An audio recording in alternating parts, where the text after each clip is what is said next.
இருப்பதாகவும் இல்லாதிருப்பதாகவும் இருப்பு இருப்பின்மை எனும் இரண்டிலும் இயங்குகின்ற இருப்பு இருப்பு இல்லாதது என்று தனிப்படுத்தி ஒரு முடிவுக்கு வர இயலாததான இருப்பு இருப்பின்மை எனும் இரண்டு நிலைகளுக்கும் அப்பாற்பட்ட சத்தியம்.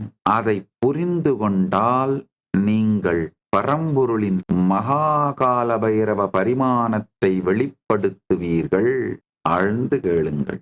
நேற்றைய சத்சங்கத்திலே சில சத்தியங்கள் சொல்லி முடிக்கப்பட வேண்டும். அதை முடித்த பிறகு இந்த சத்தியத்தை விளக்கமாய் விவரித்து விரித்து உரைக்கின்றோம்.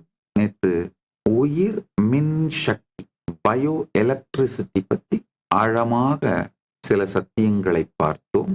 அதுல 3 புராணத்தினுடைய நம்ம புராணங்கள்ல வர்ற 3 ரெஃபரன்ஸ சொல்லியிருந்தேன். முதல்ல